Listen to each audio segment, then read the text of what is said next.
deck. This deck is pretty crazy. Some of y'all might remember our exploration into Metalwork Colossus. Now, we started to really dive deep into this card when Leyline Axe got printed. Leyline Axe is a artifact leyline, the only of its kind.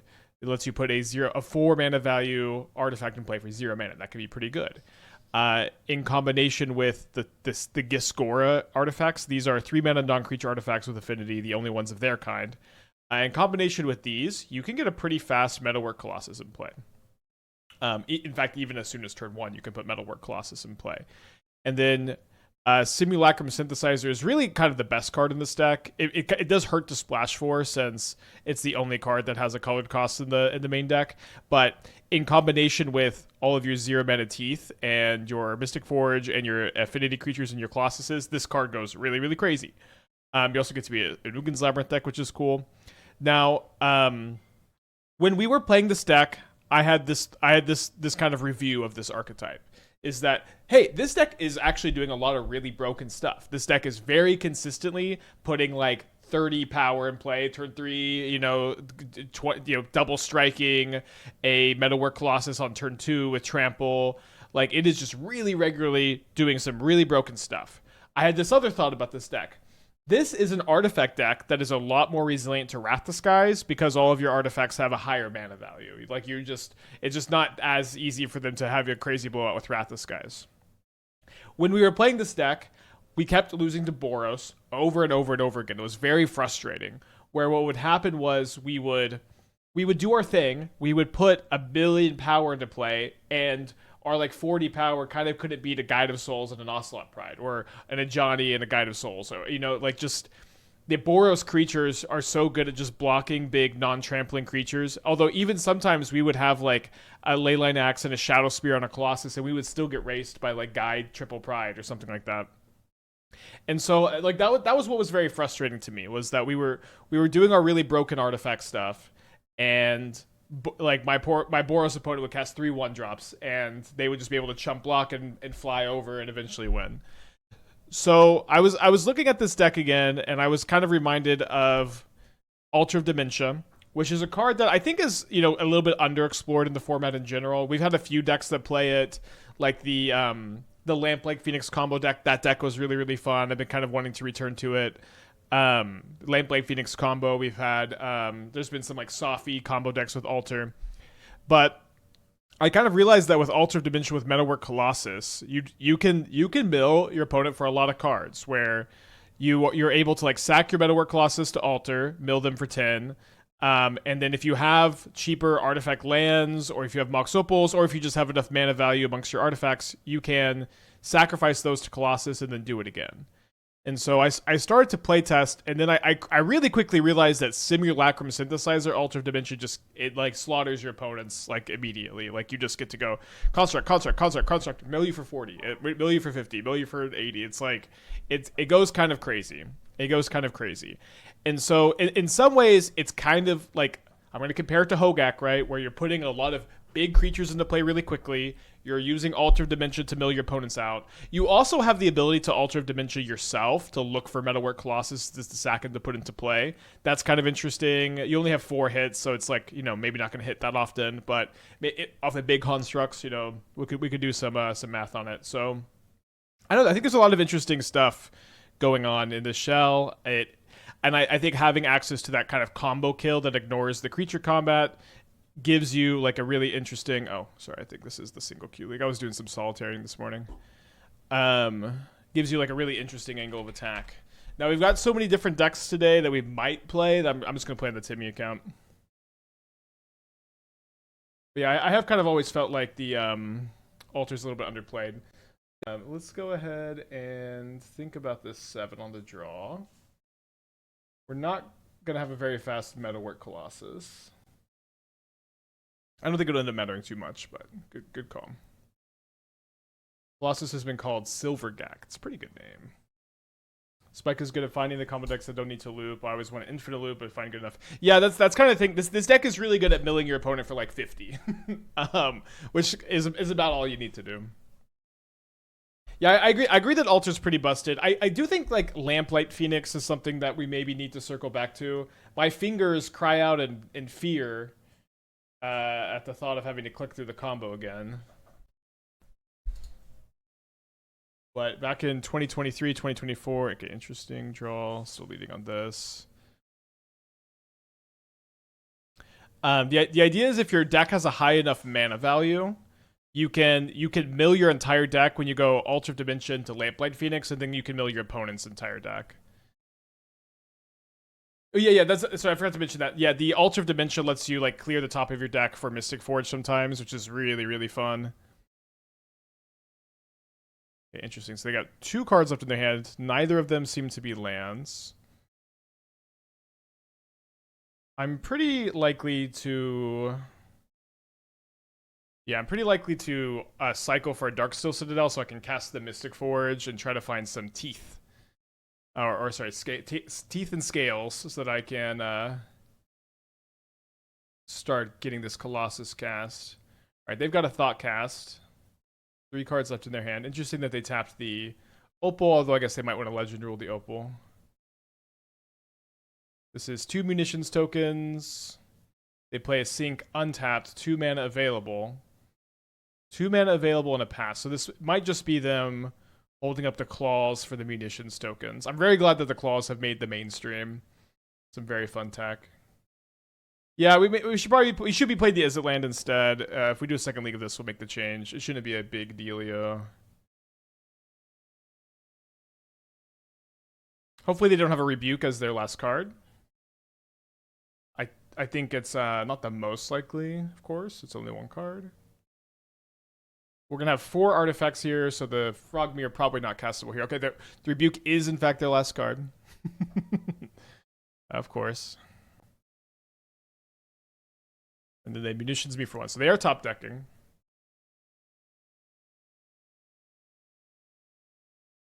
Opponent thinking a little bit about this gain 1 life trigger. I'm still thinking about this Lamplight Phoenix deck. It would be really nice if the deck could be mono red. I've always felt that. I just don't think there's enough enough business. Okay, let's focus back here. Got to make a construct. So looks like we can cast at least 1. I mean, are they going to sack the explosives? Oh, they can sack both munitions tokens. Oh, they're targeting me with the claws? They could have sacked both munitions to kill the construct. Like, surely that was better, right?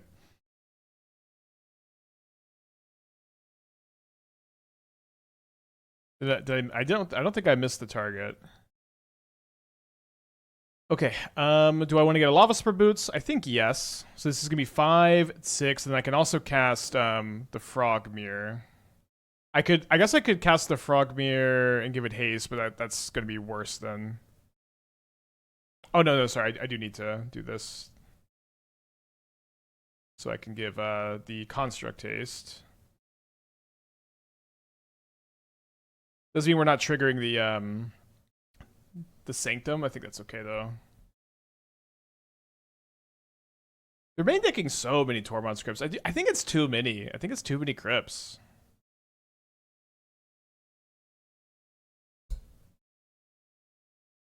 Some might say that's not possible. I think we're at that line here. Okay, I'm gonna move this over. I think it's pretty likely my opponent's gonna end up popping the explosives on 0 to kill my construct, kill my Mox Opal, but I guess if they were gonna do that, did it make sense for them to play the crypt? I don't know that they would have even thought about it very much, honestly. They do block the construct. I think they're gonna sack the explosives, which is gonna wreck like their entire board. Instead, they sack the Midnight to the claws. And then they sack the munitions to the claws to deal me 2, and then they're going to take 5, so they're down to 10, I'm down to 12. Okay. So they've got no cards in their hand. We have lethal in play, except for the engineered explosive stopping that.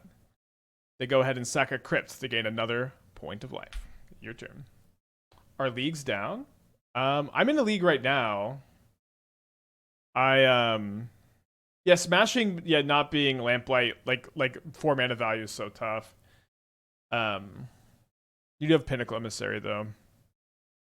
Alright, so this is notably not a blocker for next turn, so they do have to sack the explosives. It is Wednesday. I mean, I didn't hear anything about maintenance or like see a message when I was logged in today, so I'm assuming there isn't any. I'm hoping there's not any. All right, so this is 3, 1, 2, 3, 4, 5. Still can't quite cast the Colossus. I think we're one short. The game checker said casual just for fun. Oh, I was just in a testing queue this morning, like a solitaire queue. Wait, are they just gonna go like to 13 instead of they're just not gonna pop the explosives? They're just gonna go to 13. It's Wednesday. Oh, that's right. Sure, I knew that. Yeah, keep another one of these. And then this costs 7. We have 5. I guess we are 2 short. We can cast it next turn though. The synthesizer is even mana neutral for the Colossus. Very weird game. Okay, we are up a game. Very weird game. So I'm trying to do the Tron thing of boarding in a lot of Disruptor Flute to try to counter the hate cards this way. It's also kind of nice to maintain like a density of non-creature artifacts for your Metalwork Colossi, which is also why I've got these Torpor Orbs in here. As far as affinity goes, I think we could maybe be a little bit worried about Pithing Needle on Altar of Dementia. However, they didn't do that. They didn't even see the altar this game, so I think we can just try to get them. I don't think we need to rig anything in necessarily. We could try bringing in a Pithing Needle for explosives / claws. That does seem worth it. It's possible you could trim one of these. It's possible we could trim a Leyline Axe. Possibly we could trim a Frogmyr. I think I'm going to trim a Frogmyr. Altar of Dementia, Metalwork Colossus are not words I expected ever. Here's the seat together. That's like the third time I've seen someone comment something along those lines. But I don't know. I feel the cards kind of clearly work really well together, where you have like a creature with really high power that cares about non-creature artifacts being in play that can be recurred from the graveyard. And I don't know. It's kind of very similar to Hogak. It's about as close to Hogak as still legal in Modern.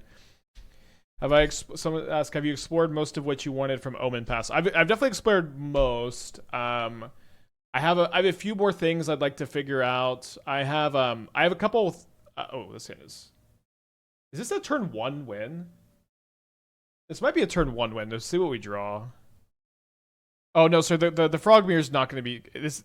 For some reason, I thought the Frogmyr was castable turn 1. It's not going to be castable turn 1. So, but if we drew a Metalwork Colossus, we maybe would have a turn 1 win here. Maybe, I guess we wouldn't have quite enough. I don't know. It's a very weird hand. Modern Casual League. This is a regular league, right? Oh, okay. The problem is I was solitaring some of the woodland deck, and so it's got that on the record tracker, but that's not what we're playing right now. Okay. So let's play the Mox Opal so that we can play the Teeth out. Although we're only going to need to play 1 Tooth end of turn. So, you want to hold these for synthesizers if you can, if it doesn't matter otherwise. You're 1 short of casting Colossus. Well, the problem is the Frogmyr is also not quite castable. Mr. Deck Tech wired back on Awesome Deck. I don't see any Omen Path cards. Yeah, this is not an Omen Path deck. You know, there is still some Omen Path stuff I'd like to mess around with. I just decided to take a little bit of a break yesterday after my hide on the ceiling bruise all sucked. Not that, wait, they're not attacking with the drone. Okay, so they have a rebuke. Always the most telegraph card in the world. Don't think they're going to counter this. It's just going to cast it. Now, showing them this altar is a little bit scary. We drew the Metalwork Colossus, though. I wonder if they even would counter it. They should. But if they do counter it, we shouldn't be in particularly bad shape anyways. Oh, they don't counter it. So it seems like they're going to try to counter my Colossus. But I just have a second Colossus from this Sanctum.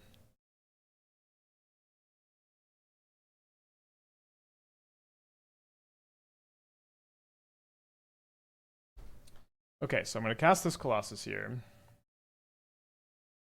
Then this costs 1. So we'll pay the 1. Now, I can sacrifice the Mox Opal and the Frogmyr to get this Colossus back, and I can have 20 points of mill available. I think it may be better for me to leave the Mox Opal in play so that I have the ability to...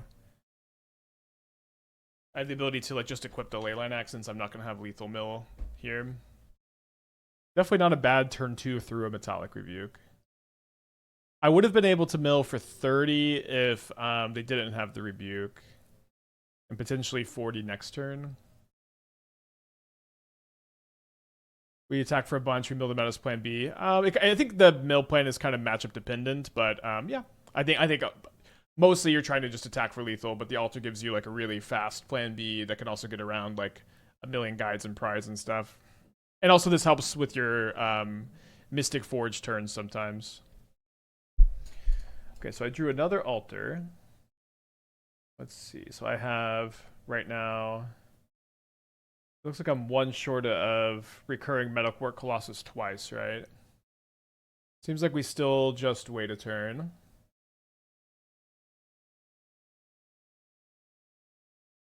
Although we'll see if they end up taking any damage here. Oh, sorry, I forgot. I really should have put them to 10. Sorry, I forgot about the teeth. I guess the teeth do let me mill for like 2 extra. They've got 3 cards in their hand after they, or 2 cards in their hand after they draw.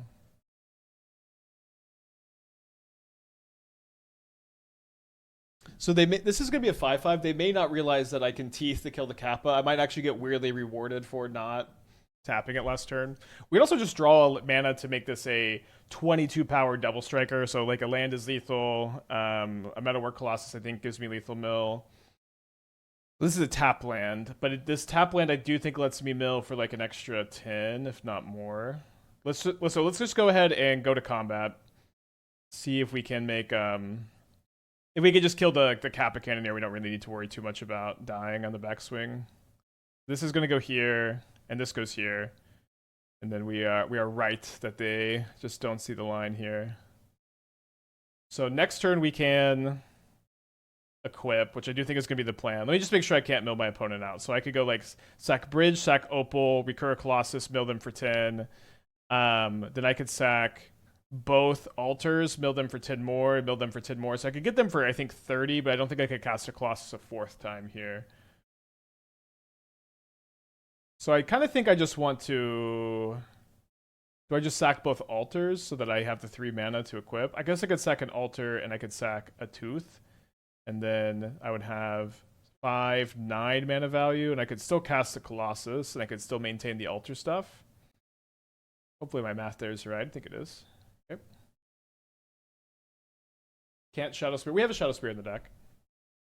Listen, we've played this deck in the past, and like what was so demoralizing was that a Shadowspear plus a Leyline Axe on a Metalwork Colossus going uncontested for turns is sometimes not enough to race a Guide of Souls and 2 Ocelot Prides. Or it's like, it just isn't enough. So they have a Vandal Blast, so we get super rewarded for casting the other Colossus here.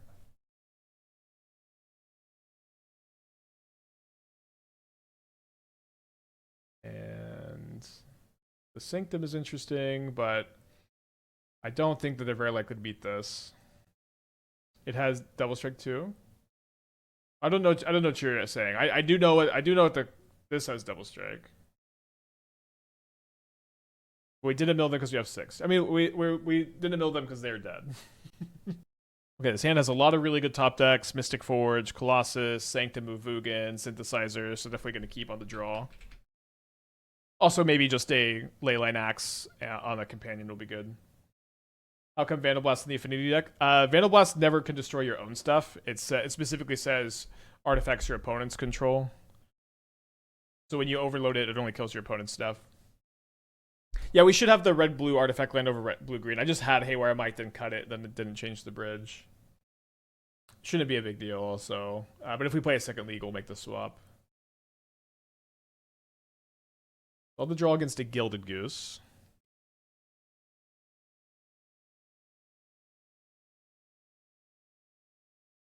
So it looks like if I play Citadel, then a 0 mana Tooth, I'm going to be 1 mana short of playing Sojourner's Companion next turn. which maybe will reward us if we just draw Sanctum of Ugin anyways. And maybe we're going to be dead to Sam combo really fast. So against Sam combo, we've got some Pithing Needles, and we've got a Grafdigger's Cage, and we also have a bunch of Disruptor Flutes. Sorry, one Needle and a bunch of Flutes. The Orbs also stop the combo. Okay, I do draw the Sanctum.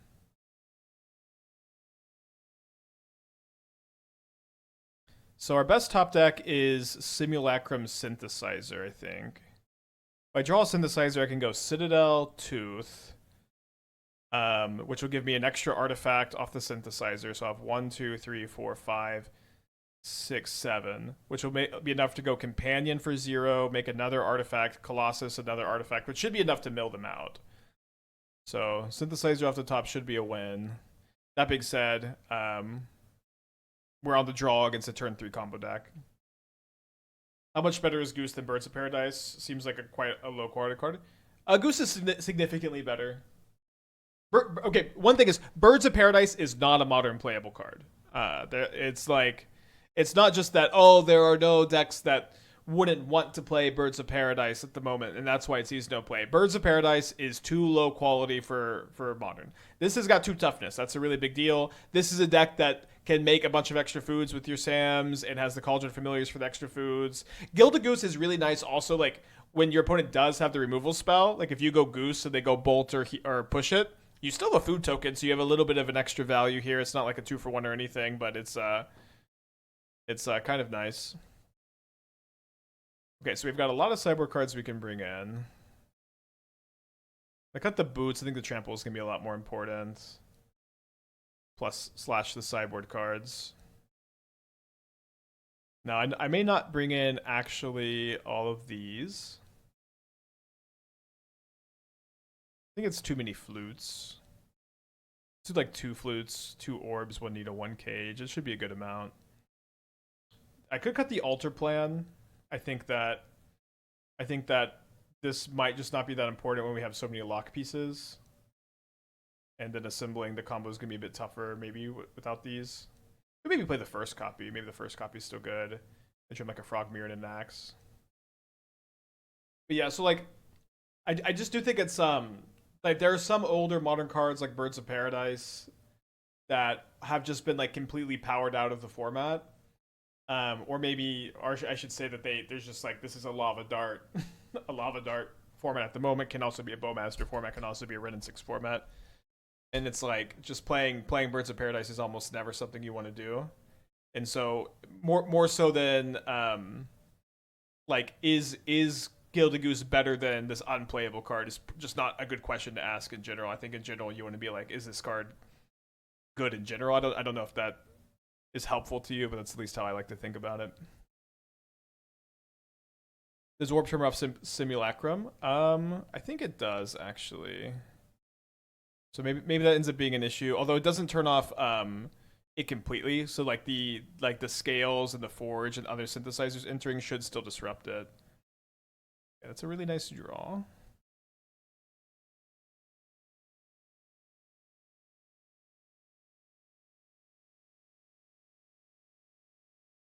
Someone was asking on Reddit if Goyf can come back to Modern yesterday.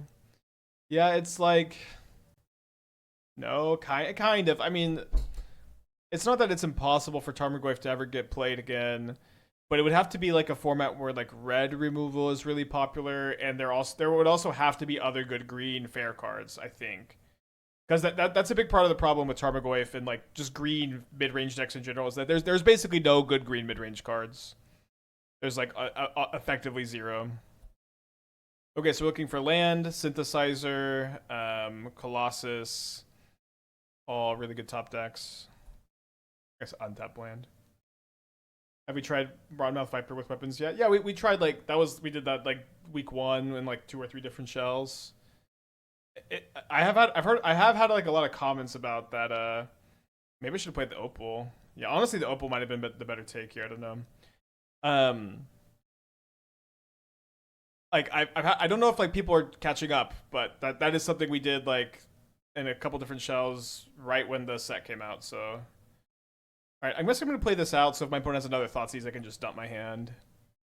We got the plan with the Saga.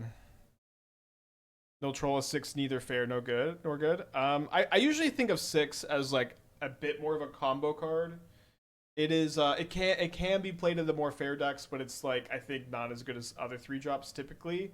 So like I tend to prefer 6 when I have Utopia Sprawl or Ugin's Labyrinth, or if I have like a lot of graveyard synergies, or if I have like Spore Frog, just like things that I could recur from the graveyard really effectively. So it is like can be played as a fair card, but it isn't a particularly good one.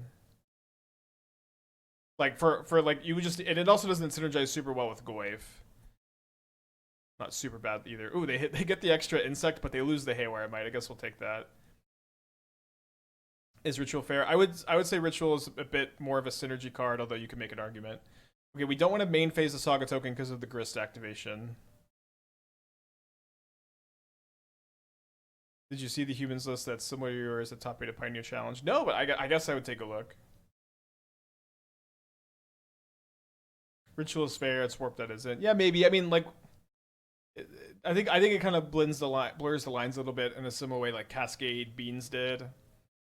And I've just been cascading into Ritual so much lately too. So they hardcast a Force of Vigor. They did that after they plus the Grist, which actually seems like it might end up being a big mistake for them.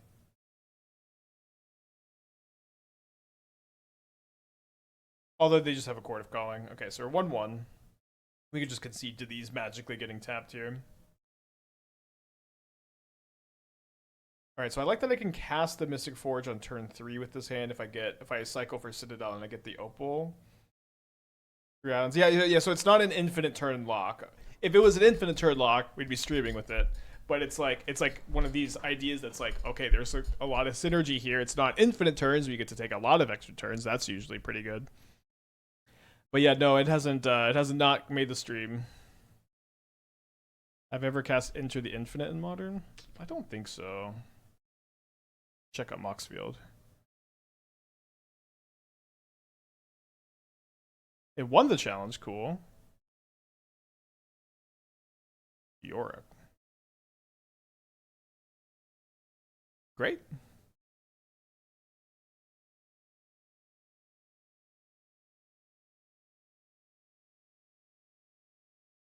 Less Jurenas than I would. Jurena's been so good for me, although part of that is being able to Violet it at instant speed, I guess. So my opponent revealed a Devourer of Destiny here. I thought it'd see me cast it. Yeah, we can check. I mean, I've definitely cast Enter the Infinite in Legacy. Enter the... You would only really ever play Into the Infinite in a deck that can Omniscience, right? I think some people used to like Goryo's Narset. Wait. Okay, looks like we played like Pioneer Twiddlestorm with Into the Infinite, so and then so that was 2020, and then also just another Pioneer build. Okay, second Colossus. So we're really hoping if we can find a Tooth off of our turn 3 Mystic Forge, we get to pop off pretty hard. Or enter into Thoracle. Yeah, but like you're just never doing that in Modern without Omniscience, basically.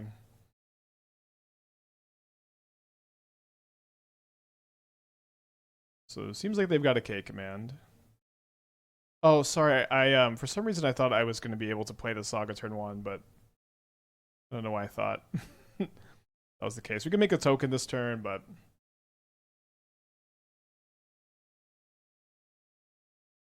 pop off really hard next turn, hopefully. Although I can't quite get the Colossuses going. So imagine the K command here. What's my favorite deck I built? I really still have a soft spot for the Gifts Ungiven Uro deck. That deck was so cool.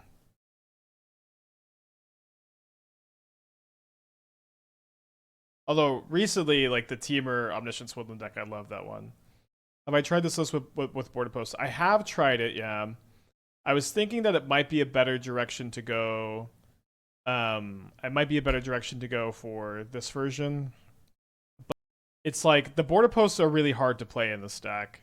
They're like much harder than you would think they are, because you need the Urza Sagas. You need to play Ugin's Labyrinth. I think if you're a deck that so cleanly can support it and wants to play Mystic Forge and needs to play Synthesizer so bad, I wish you would also play with Border Posts.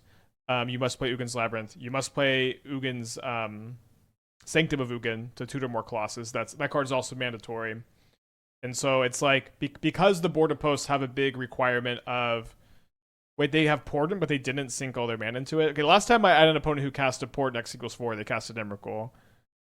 This time they actually do hit 4 types, but none of them can be cast for value here, which is kind of funny. A K command, a Dismember, a Portent, and a Temple. I wonder if they're holding up, like, I guess they're holding up another K command to exile the construct. Yeah, and so and then the Border Posts you need, you kind of need like 14 basic lands or something like that, like 13ish, 12 if you're kind of greedy, but you need to really reliably have a basic to pick up to play them, which is just it's a problemo. It is kind of nice with Mystic Forge that if you play a bunch of Border Posts, then you're gonna get stuck a little bit less often. Yeah, I think you can play we have played Border Posts, but I just think it's better not to. Because not only do you need those 8 or 10 basics in addition to the 12 mandatory lands, you also need 4 Mox Opals, and you need the Border Posts, and that's too much mana. It's too many mana sources. Do you think Eldrazi would still be playable if I was legal over Temple? I do think Temple is better than I in the current builds, with how the stuff is like. So like with sorry, what was the big set? When all the Eldrazi came out with Matter Reshaper and Reality Smasher and Thought-Knot Seer, the Eldrazi were really small. So Eye of Ugin was really nuts with all the tiny Eldrazi. Then all the Image 3 Eldrazi are kind of big again, or most of them are big again. So weirdly, like, Temple I think is better than okay,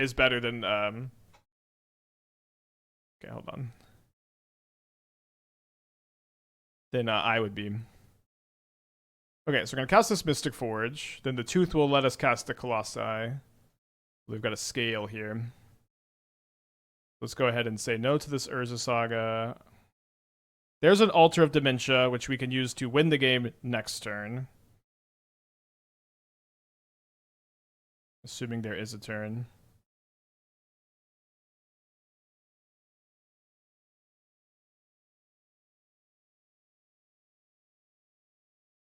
So you're saying they can unban Eye of Ugin? I'm not saying that, but maybe they banned the wrong one. Or maybe MH3 should not have been an Eldrazi focused set.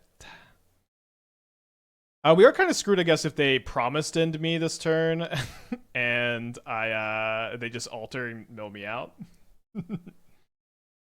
I don't know. I just feel like if I was working at Wizards of the Coast and I was consulting, or I was part of the strategy meeting for what are we going to do, what is the big over idea for MH3, and if someone at the table said, hey, let's have Eldrazi be perhaps the most supported the most supported archetype of cards in MH3, I'd be like, I would say why. I would really try to understand why they made that comment, and I would probably argue against against Eldrazi, but I would kindly listen to their thoughts first. Okay, so we're on the draw. I might cut the Mystic Forges on the draw. They're bad with the consigns, and we gotta go kind of fast. If MH3 didn't have Eldrazi, which stupid unfun archetype should have been there? I don't know. I don't know. I kind of feel like I liked the MH2 direction more, where you had some like kind of sillier archetypes that were supported, like squirrels for limited. But as far as it went for constructed support, you didn't try to buff one specific archetype so much as you tried to give a lot of different strategies, interesting tools. Playtest even said they tested more Commander than Modern. I haven't seen that, but that's interesting. All right, so we're on the draw for game 2 against Mono Butron. They're on a Molda 6, we're on a Molda 6. So this is a turn 2 Synthesizer, which is really, really strong. We're going to keep this hand. Putting back a bridge.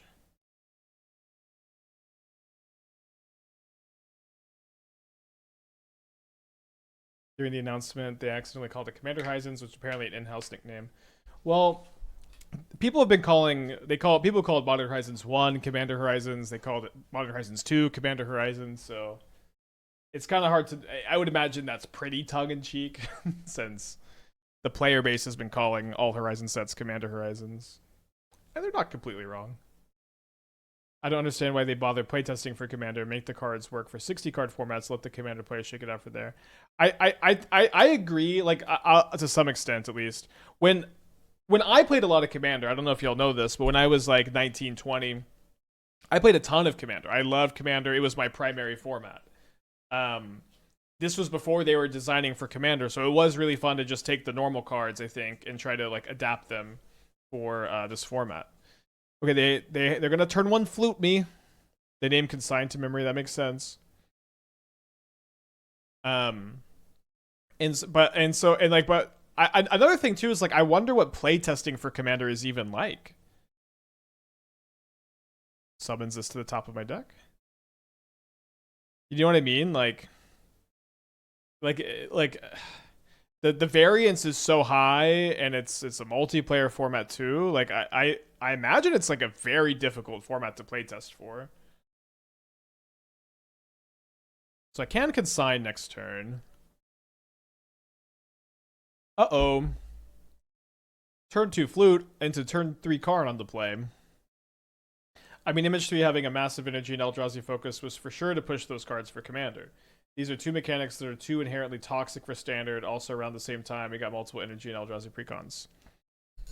I agree as far as Eldrazi goes for Commander. Although I would usually think that like energy cards are not very supported for Commander, but maybe it's definitely not my. I'm not an expert on what's viable in Commander or not. I would just kind of think that energy is not that well designed for Commander. Oh, turn 1 Flute. That's right. Sorry. I don't know. This deck seems to suck hard. Needs a ton of cards in play that do nothing by themselves and has no card draw. We've got Mystic Forge as card draw. The synthesize. So another thing is there is a good amount of overlapping synergy. Where like when you say you have a ton of cards that do nothing by themselves, it's the scales and the altars, right? That's kind of the end of the list, I would think.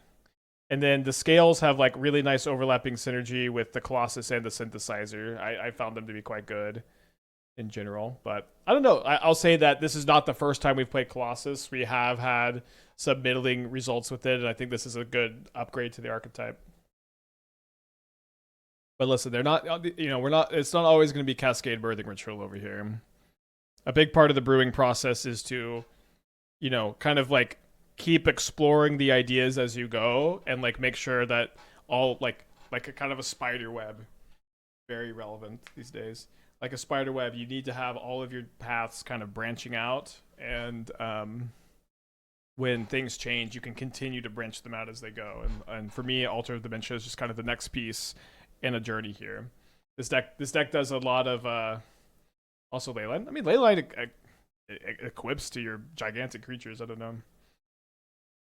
And so it's like this is an upgrade for a deck we've been working on. We're showing it off on stream. We have it in our databanks. This deck does a lot of really busted stuff. It puts a ton of power into play in a way that's hard to interact with. Like game one, round one, we threw a Rebuke, we had 14 power in play on turn 2. And so, being able to do things that break the normal symmetry of Magic the Gathering, of course, sometimes comes at the cost of... Hold on, sorry. Yeah, I guess we're going to go Synthesizer into... Hold up Consign here. Synthesizer's just too good to not have in play. Yeah, then we can keep the Axe because it comes with a construct attached to it, or not attached to it, but alongside it. Sometimes the cost of being able to do a lot of broken stuff is to have a deck that has individually weak pieces, of course. No beats with the 63 months. Leave for Japan in over a month. Looking forward to hearing about your show when I get back. Comparing notes. Nice. I'm looking forward to it too. Emery was really great in versions I played, although still when the ring was legal. You think Emery is better with the ring? I think that if they just spend their next 2 turns cracking maps, we're gonna be okay. Although I maybe paused too long. I should have I should probably have just consigned myself to not consigning a map. Can I see your shirt? I want to read Japanese. Yeah, I guess I don't know what it says, but it's Mitsuki Nakamura. She's a city pop artist from I think the 80s. Don't know. It says.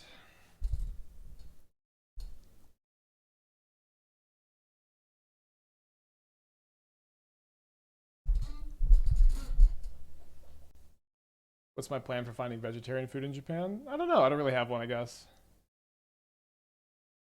It should be fine. I might just be a bit more flexible too if I don't have options. Fallout and Aether Drift both designed around the same time and Shui both had energy precons, including MH3 having energy precon. I feel like that's 100% intentional. I think you're probably right. I would just say I just wanted to push back on the thought that energy was inherently good in Commander. But I think I agreed with your other points. Oh baby, that's exactly what we were hoping to draw. Alright, so this costs. Yeah, we have enough to go off with the Consign, but we can't get the Frogmyr. Getting the Frogmyr would be pretty nice. But it should be fine. Ooh, what's this? A flute? Okay, let's go ahead and consign this in response.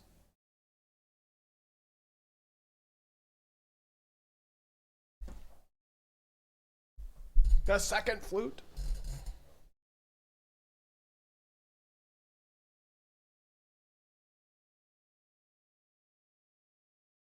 So what we could have done is we could have gone mill them for 10, sack. Oh, sorry, this costs 2 to play. For some reason, I thought we could recur it once. Although, so it looks like we wouldn't have had a lethal mill anyways. Or milling ourselves with the opponent. Usually you mill them. Okay, we win anyway. So we're 2-1. It's really, really good if we draw one of our 10 imprintables. Do we have any other really good draws for this hand? I mean, scales are pretty reasonable. If I play Urza Saga turn 1, I could cast the Synthesizer turn 3, although it might be better off casting the Forge. Let's go ahead and keep this on the draw. On the draw against an Indatha Triome. Not sure exactly what that means. Alright, so I'm going to play the Saga turn 1 so that I have the ability to now go turn 3 Synthesizer into at least play the Scale. Because of course we'd rather play the Scale post Synthesizer.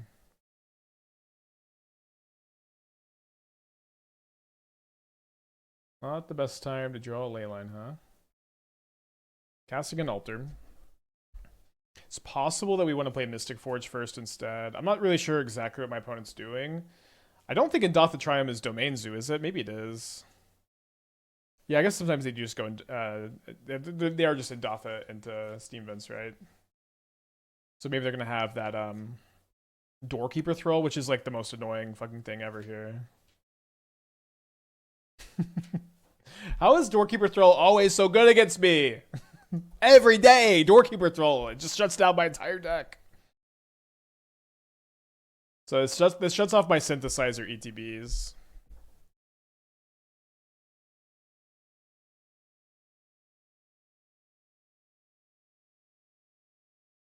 I guess we're gonna grab Shadowspear and cast the Mystic Forge.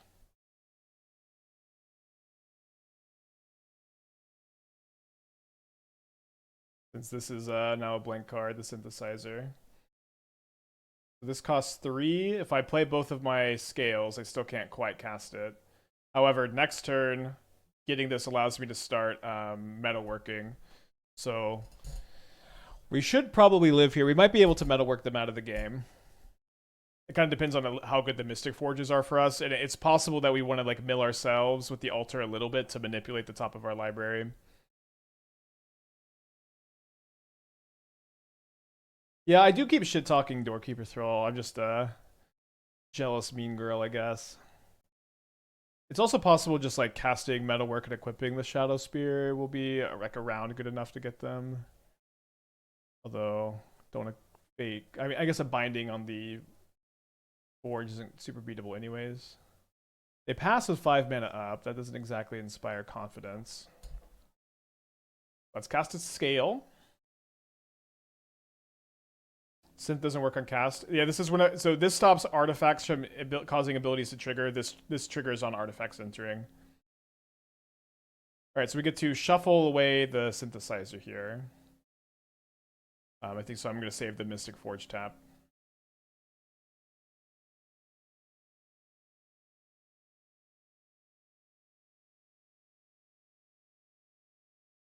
So I guess now we tap the Forge, and then we're down to 7. Another synthesizer, which we can't cast. So I'm going to mill myself here. There's another Metalwork Colossus underneath. But with me not finding a single spell off the Colossus, or off the Forge, we're kind of cooked. Let's cast a Colossus and let's equip a Shadowspear. I would be kind of surprised if my opponent had a binding and they didn't bind the Mystic Forge. We could mill ourselves and try to continue to go off. I think that instead, let's just cast a second Colossus here. Which I believe we could do. We might have to lose the Altar of Dementia, so I don't know if I want to do that. 7, 10, 11. So yeah, I would have to sack the Opal and the Altar. I would have a second Colossus in play. I think is okay. I like that beats a bind, or like it doesn't beat a binding, but I'm alive against a binding. Let's go ahead and just be alive against a binding, huh? Dead to bolt now because of Forge tap. No, because I get the life link lets me live. I'm dead to bolt binding them. These are both scales. I think we have to win in case they have a single removal spell. The thing is, their only removal spell that they could get me with is a binding, which I can't beat binding with the combo, you know?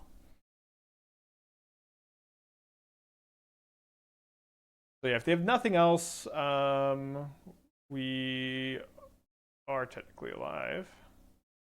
The problem is, I guess we could find Mox Opal off the Forge underneath us to equip the Shadowspear. This would be the Border Purse version I would currently try. Okay. Look. 10 islands, 3 sanctums. Not playing the... Like playing Sanctum of Ugin without the affinity creatures is something I don't really like. The Emrys feel a little weird. Like, they open you up to a lot of removal, but they are pretty powerful if they untap, of course. But you also have to play baubles for them, which I don't really like. You also have 17, 20, 24. You have 25 mana sources, which seems kind of high. Not sure exactly how many I have, I guess. Well, we're not dead to a Scion. But I don't know, like, losing Ugin's Labyrinth does not seem worth it.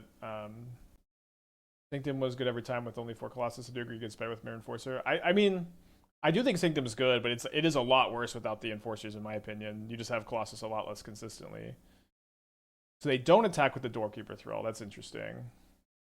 So they don't attack with the Flage. So if I can find a Mox Opal equip here, I go up to 20 or 17, and they have 9, 13, 14. So we are technically alive against that, but we don't find it. Oh, sorry. I could tap the Forge. Probably wasn't there, but should have tapped the Forge. We have 24. Okay, so it's about the same then.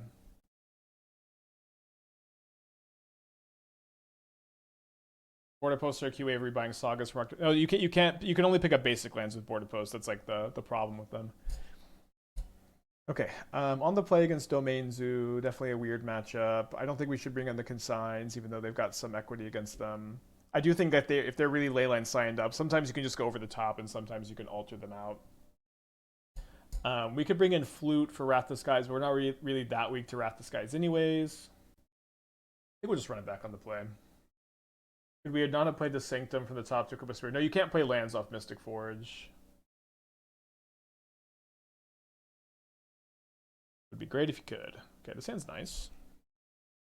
Let's send them all to 6. I'm still weapons manufacturing Colossus believer personally, but altars signify more Colossus. I guess I don't exactly understand the synergy other than like Colossus is technically a sack outlet for the for the munitions, but it seems like you're almost never casting Colossus. Because like the kind of cards that are good with weapons manufacturing are like 0 mana artifacts, really cheap artifacts, and the kind of stuff that's good with Colossus is like Synthesizer, Mystic Forge, Leyline, Teeth.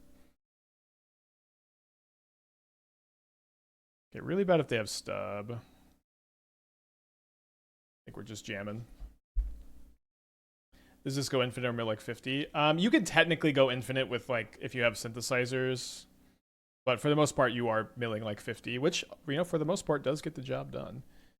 All right, so right now we have 1, 2, 3 artifacts in play basically. If I play the altar, then this costs. If I play the altar and the opal, then we'll have 3, 4, 5. So this will cost 2.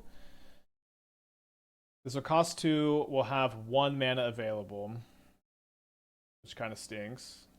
I wish I could just draw both of these so I could cast the Mystic Forge next turn, but I can't. Can I go? So I go cast Mox Opal, play Bridge, and then I have 4. Then this costs 3. I have 4. Then I get 2 more than this costs 1. Okay, so we'll draw the opal next turn, and we don't play the altar. We just play both of the companions.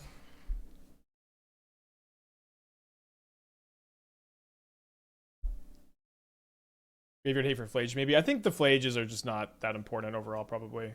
So tapped Arena of Glory, getting some help from the domain mana base, I guess. Good chance we could just like normal mill them with altar next turn, by the way. I guess we'd have to do some counting. I guess we're not gonna have quite that many. This is 16. Well, I guess it's really 18 plus 8, 26. Yeah, sorry, not enough. Although we could put Ugin's Lab, Companion in hand. Ugin's Lab, Companion in hand, 0 mana Companion, another construct, play the altar. We have 3 constructs that should be 11 power each, so that's 33 plus 12. 33 plus 12 is 45. Okay, they're also just dead. So we're on the draw. Certainly a lot more worried about the stupid Doorkeeper Thralls. I don't know if I can just like board them out. Disruptor Flute on Doorkeeper Thrall. I think we'll run it back again. We can play through it. Each time you sack the ones... Oh, that's true. When you sack a construct, they get -1 power. Emissary is very interesting here. I don't really think it is, because like it just doesn't discount the Colossuses at all. And you're not that good as... It's not as good of a Emissary deck in general. So this hand's nuts if we draw an imprintable. I think on the draw, just like having the upside to have a really, really strong hand is, maybe it sounds obvious. I think it's something we want. So they do have a Leyline this time, and they pass with an Arid Mesa. We do draw the imprintable. Let's go ahead and imprintable the companion and cast this Altar of Dementia. If it gets stubbed, it's not the end of the world, but we would prefer it to resolve, of course. They consigned. Same thing. Well, maybe decide to not run. I know it's pretty clearly correct, but maybe decide not to run Karn. I mean, it's pretty clearly correct to not, right? It's slow. It's like you kind of time walk yourself when you play Karn. It doesn't help with your plan as very much. Yeah, thanks, Ghost. I appreciate the glaze. I thought the games are interesting and cool. So they surgical my Altar's main phase. So if they have a Scion, it could be tough to beat. Yeah, I agree. Our games are really interesting. I was really even gonna make a YouTube video about your play where you decided to hold the Consign for my Bloodbraid instead of consigning with the Subtlety, which I totally thought if you had consigned, you would have consigned the Subtlety ETB. Or if you had Subtlety plus Riddler, which you did. But unfortunately, the replays are broken, so I couldn't make the video. But I'm glad that you appreciated it. How did you do in the event? Yeah, we can probably race a Scion. They've got 3 cards in their hand here. Yeah, also, notably, we could play Umori as a companion, but Umori is like so impossible to cast and also not that strong. I think it's okay to not play it. But that was also part of the reason why I have the green-blue Surveillance, because I had Umori for a little bit. Okay, they tanked a long time before playing this Kavu. I don't know what I'm supposed to read into that. I got second last game in the finals. Nice. Congrats. No Shadowspear in the sideboard? Nope, it's in the main deck. Do you think the Oh, they surveil a Flage into the yard. That kind of sucks. Do you think the blue-red affinity list with 2 weapons manufacturing is the best affinity version versus all-in-one? It's like impossible to tell. I wouldn't sweat it that much. Because like the reality with affinity is, do you have these like nutty curved out hands and your opponents don't turn 3 combo kill you and they don't have like a bunch of Wrath guys? It's like that's the affinity formula chart. Or the flow chart, maybe is what you would say. That's the affinity flow chart, and not that much else matters.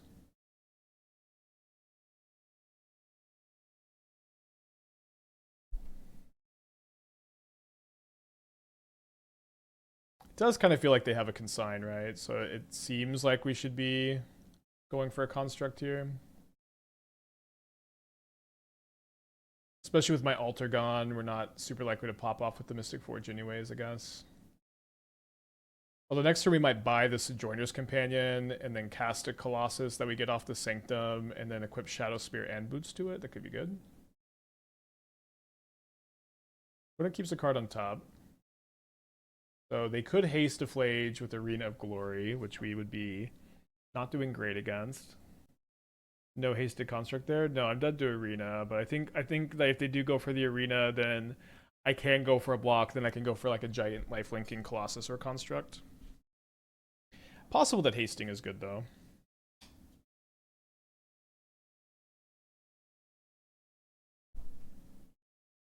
This Wrath Disguise? Oh. Well, I guess we lose. Alright, 2-2. It would be unplayable modern. I strongly disagree with that, but I think it would go from the best sweeper in history to a really playable sweeper. I don't know.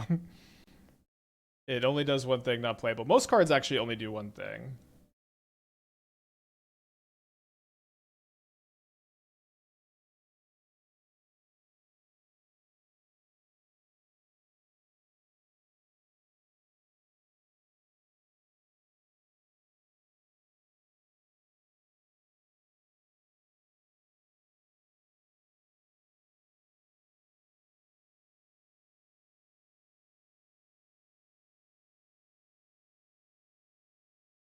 Yeah, posted a lot of the Mox field.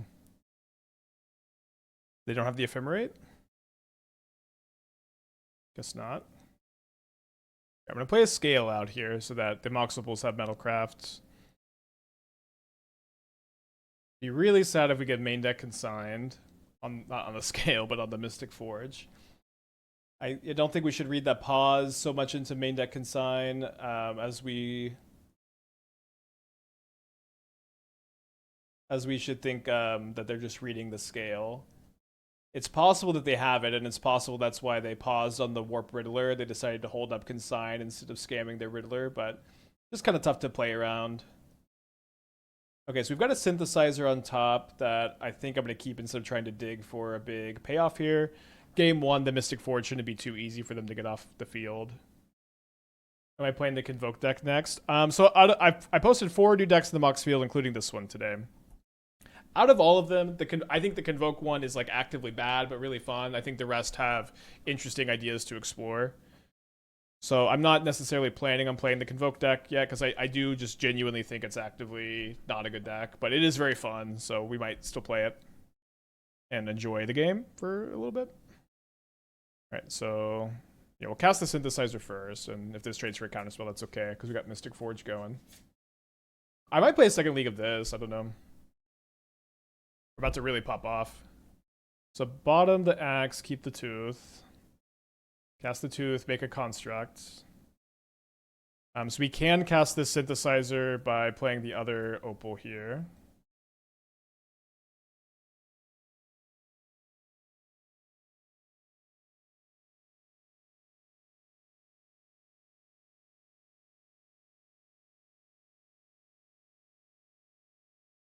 So there's the Altar, which can totally get him, although I think I'm kind of interested in... I don't know, maybe... You know, I think I should just keep the Altar. Yeah, let's just keep the Altar, and if my opponent has Wrath Disguise, it's not the total end of the world. Although I guess Wrath X equals 3 would be pretty bad. Okay, so let's start off by casting our altar. Right now, if this resolves, I can mill them for like 50. I guess 45-ish. Okay, they have a snare though. That means no hard cast Solitude. I could have played the scale end of turn. Maybe I should have just done that.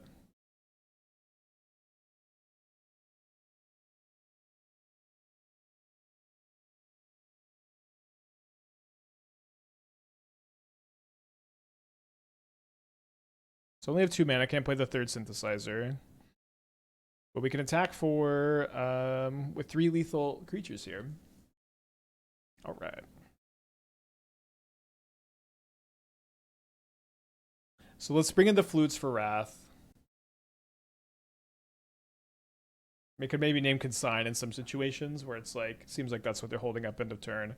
I'm going to cut the Shadowspear. I'm going to cut Altar number 4. I'm going to cut Axe number 4 and Frogmyr number 4. Number 2, sorry. Maybe also cut the island. You know, I'm going to cut the island. We just don't need to worry about, like, field effects, probably. And before Path to Exile. Okay, to get it out of there. My one regret is none of my cards did anything individually that game. Let's keep this on the draw. It's a fun one. What's the worst card in the deck? Leyline Axe? I guess, yeah. Axe can be really, really good. Every card in this deck can be really, really good. I would agree that Axe is probably the least consistently really good card.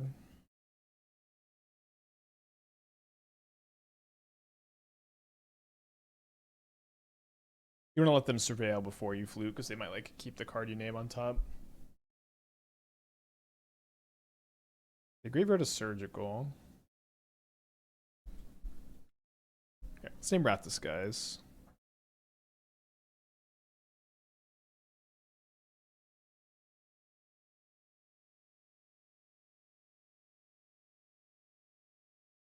What about flute at draw step instead of upkeep? Well, I did it while they were tapped out, so they didn't get consigned. I don't think there's much reason to upkeep, right? It might be a little dopey here.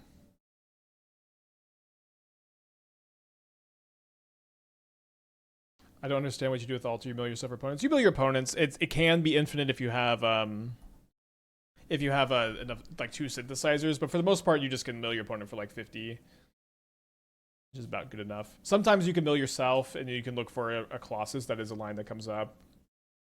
But the kind of the main thing, we didn't play against Boros here, but it just gives you an angle of attack that ends up being pretty good against Boros. Or maybe not pretty good against Boros, but it gives you an angle of attack against Boros that allows you to... Hold on. Allows you to win through like their guides and Ajani's and stuff. It's free to play. So when I cast this Colossus, I can give it ward 1 off the Lavaspur Boots, and that should stop them from being able to Flame of Ignore it. Although they've got this Colossus, but I can go now Mox Opal, float a mana. Wait, hold on, sorry, this was 4, 5, 8, 9, 10, 11, yeah. Oh, sorry, I forgot I have to sack. This is 6, 9. I thought I could sack both opals for some reason, but it looks like I can sack the boots and still get the Colossus down, which doesn't feel great. But when we know they have flame in their hand, but they don't have a third land, it seems like the play to me. They've got surgical. Okay, let's go to game 3 instead of sacking 2 more artifacts here. The surgicals make things kind of weird. Maybe the flutes. I think I got too many flutes. I'm gonna bring in a relic which can play around surgical. Maybe more relics is good. Let's just do 1 double flute. Let's go. On the play for game 3.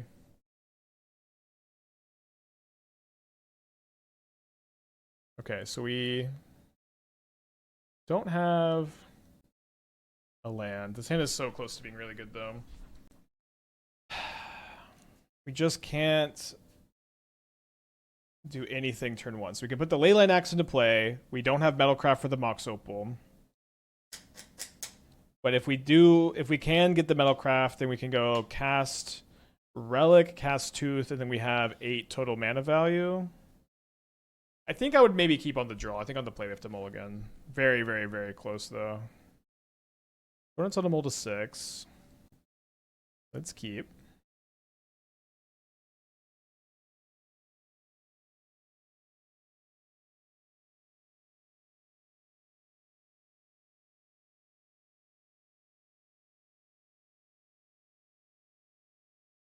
It's a bummer. Could we have cast the companion? We would have had 1, 2, 3, 4, 5, and then 1 mana, so 1 short of casting the companion. I think we're just going to run both teeth out end of turn. Or hold on, can I play the companion this turn? So I can go Opal, 1 mana Tooth, 0 mana Tooth, 3 mana available after that. I guess they just have 2 open mana, so let's, I think, chill. When playing your Birthing Ritual deck and prep for the RC, I found myself boarding rituals out in combo matchups where I bring in non-creature interaction. Is it wrong? Ritual seems like the card that would be the Sacred Cow, if anything. I don't think I ever boarded out a ritual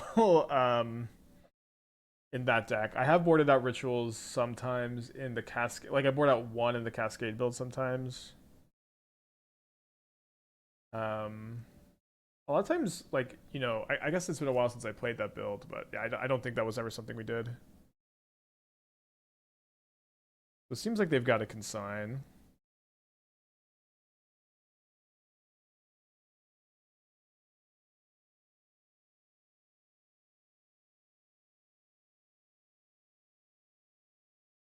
Yeah, they counter the companion. So I think I just grab 1 Colossus here and then pass.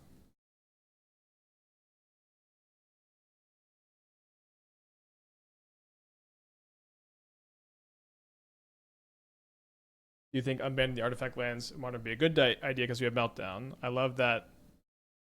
I love that this one they're missing untap artifact land. I agree that they're missing the untap artifact land. That's one appeal of trying to build this deck without the blue. Is like you just get to play a bunch of untapped artifact mana, but then like losing your so we are gonna prototype this turn. Although wait, hold on. Can we hard cast? I guess we could just hard cast.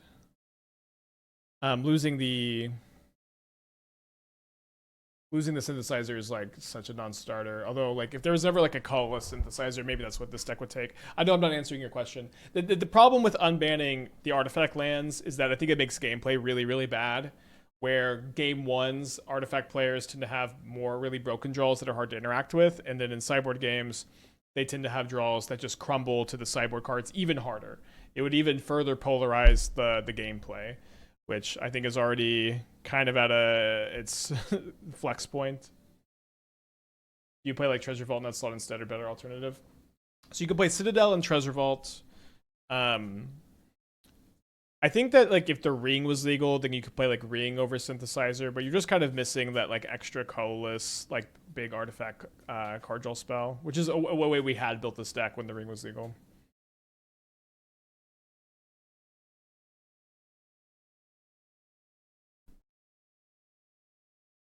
All right, I think let's move on to next deck. Got a bunch of decks in the Mox field today. Again, I just kind of want to show that one off. I know that we didn't end up doing the Altar stuff. Altar is a bit better off stream. All right, I think let's go for updated Marauder Woodland. Again, I like the Altar. It just feels like